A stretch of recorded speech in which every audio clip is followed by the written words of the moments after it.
دور خلافت ہے حضرت فاروق اعظم کا. کیا خط لکھا کہ حضور مجھے کافی وقت گزر گیا ہے اور فلاں علاقے میں آپ کے حکم سے ہم نے جانا ہے اور راستہ صرف ایک ہے اور اس راستے میں جال بچھا دیا گیا. اب مجھے مشورہ دیں میں کیا کروں, حکم دیں مجھے. جال کیا بچھا دیا گیا کہ ہمیں پتا چل گیا ہے عیسائیوں نے پروگرام بنایا, سینکڑوں لڑکیاں تلاش کر کر کے بڑی خوبصورت حسینہ اکٹھی کی ہیں, ان کو گانے بجانے کی ٹریننگ دی ہے, ان کو اچھی اچھی آوازوں والی لڑکیاں ڈھونڈ کے لائے ہیں اور انہوں نے یہ پروگرام بنایا کہ جب مسلمانوں کی فوج اس گلی سے گزرے گی ان کوٹھوں کے اوپر چڑھ کے گانا بجانا کریں گے تاکہ ان کے دل میں بدماشی آئے اور ان کا بیڑا غرق ہو.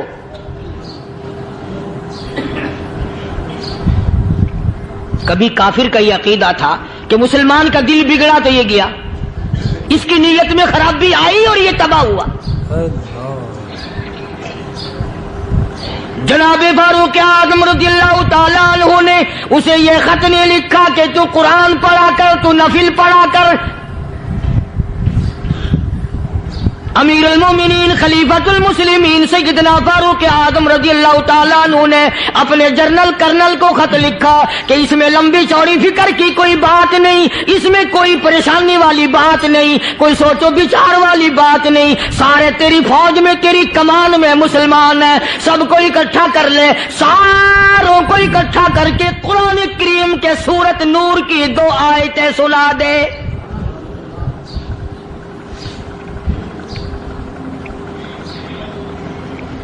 یہ بھی نہیں فرمایا کہ سزا سناؤ, اتنے کوڑے لگیں گے, جو خلاف کرے گا یوں قید ہوگی, یہ کورٹ مارشل کر دیا جائے گا, کچھ نہیں.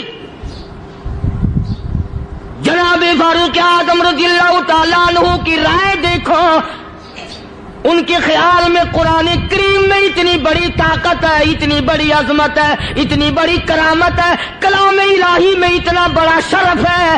اعلان کر دیا, فرمایا اپنے کرنل کو ساری فوج کو لشکر کو اکٹھا کر کے قرآن کریم کی فلاں فلاں آیت سنا دے.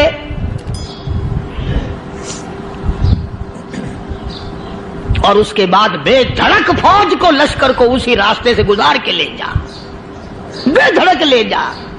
ہائے کبھی قرآن کی 2 آیتوں سے کام بن جاتا تھا, اب سارے قرآن سے میرا تیرا کام نہیں بنتا.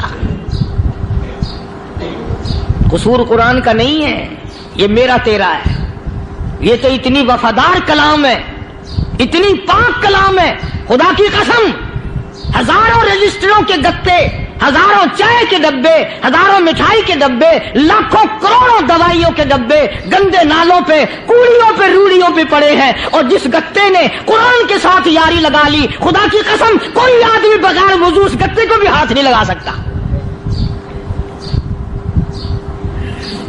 ہزاروں نہیں لاکھوں کپڑے مارکیٹ میں پڑے, پر جس کپڑے نے قرآن سے یاری لگا لی, جو کپڑا جسدان بن کر قرآن پہ چڑھ گیا, لوگ اس کو بھی چومتے ہیں اور چومنا چاہیے.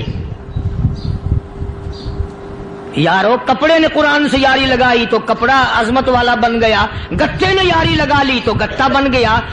ہزاروں قسم کے کاغذات روزانہ ذلیل ہوتے پھرتے ہیں, جس کاغذ پہ قرآن لکھا گیا وہ عظمت پا گیا, جس سیاہی سے قرآن لکھا گیا وہ سیاہی عظمت والی بن گئی. ارے اگر مسلمان قرآن کو اپنے اندر پیدا کر لے, اس کی عظمت کو بسا لے, اس کو اپنا لاہ عمل بنا لے, اس کو اپنے سر پہ رکھ لے, تو کیا یہ بندہ قرآن کے ساتھ وفاداری کرے تو قرآن کیا خیال ہے قرآن بے وفائی کر دے گا؟ یقین نہیں, یقین اصل بات اعتقاد کی ہے. یقین کا تو یہ عالم بنا ہوا ہے کہ اگر کوئی چوری کا معاملہ ہو جائے اور کسی پر شبہ ہو, اگر اسے کہو کہ قرآن اٹھا دے تو دیر نہیں لگائے گا, اور اگر کہے کہ فلانی خانگاہ کا کنڈا مار دیا کہ ایک کام میں نہیں کرتا. خانگاہ کے کنڈے پہ ایمان ہے, قرآن پہ ایمان نہیں. اس پر یقین ہے کہ پیر اندھا کر دے گا, اور یہاں یقین نہیں کہ جس خدا نے پیدا کیا اگر میں نے جھوٹا قرآن اٹھایا تو وہ برباد کر دے گا.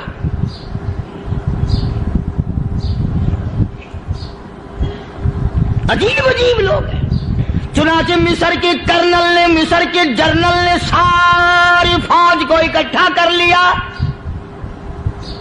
اس نے بھی یہ بات تو نہیں کہی کہ فاروق اعظم کو دوبارہ خط لکھتا کہ حضرت یہ تو 2 آیتیں آپ نے لکھی، یہ تو سارا قرآن روز پڑھتے ہیں، پر بنے گا کیا؟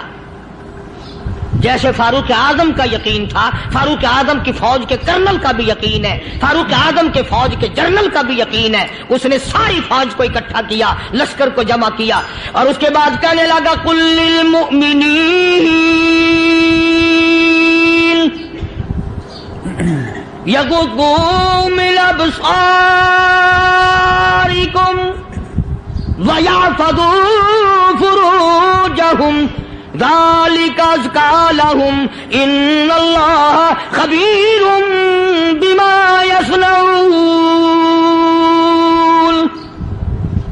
او لوگوں، خدا تمہیں کہتا ہے اپنی آنکھوں کی حفاظت کرو، اگر تمہاری نظریں غلط جگہ پڑی اپنی عزت کی حفاظت کرو، اپنی آبرو کی حفاظت کرو، اگر غلط نظریں پڑی، غلط استعمال ہوئی، ان اللہ خبیر بما یصنعون،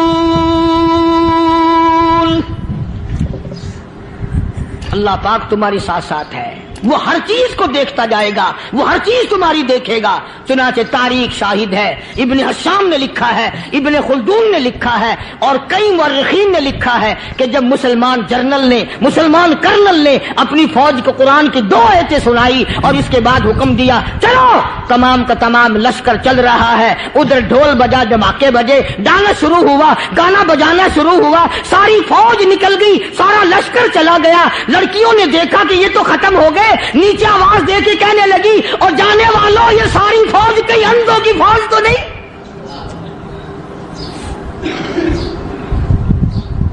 یہ حسن کا نظارہ اور یہ ڈانس اور یہ آواز، ہم ناچ ناچ کے تھک گئی، کوئی سر نہیں اٹھاتا۔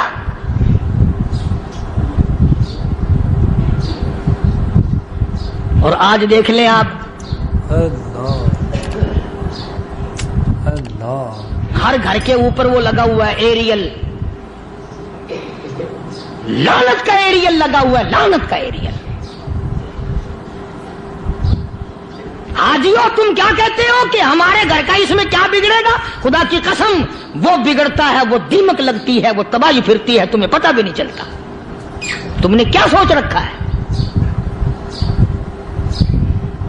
مسلمان کرنل کے حکم پہ ساری فوج نکل گئی، ناچنے والی گانے والی لڑکیاں عیسائیوں کی حیران ہیں، کیا ہوا؟ لاکھوں کی تعداد میں فوج گزر گئی، کوئی نگاہ اٹھا کے نہیں دیکھتا۔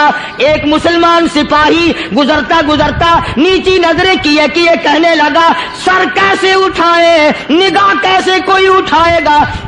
یہ سارے کے سارے اللہ کا قرآن سن کر آئے ہیں۔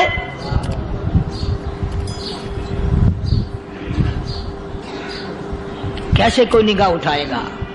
کیسے کوئی سر کو اٹھائے گا؟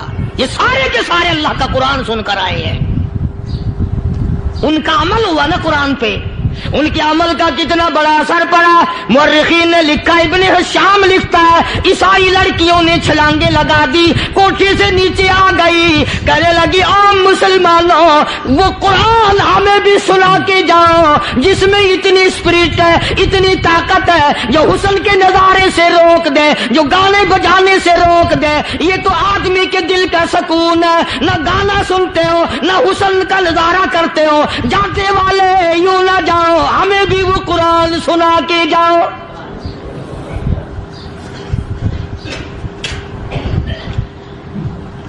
اس قرآن میں کتنی بڑی طاقت ہے، وہ کتنی عظمت ہوگی، اس میں اس کلام میں کتنی برکت ہوگی، جس کلام میں یہ تاثیر ہے کہ وہ ایسی ایسی چیزوں سے روک دیتا ہے۔ چنانچہ ایک مسلمان سپاہی چلتا بھی جاتا ہے اور کہنے لگا وَقُلْ لِلْمُؤْمِنِينَ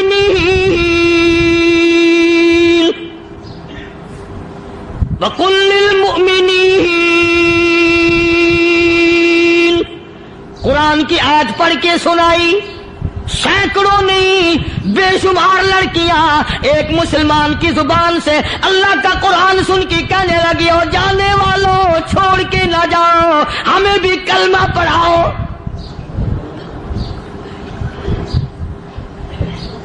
جتنی بھی وہ ناچنے گانے والی تھی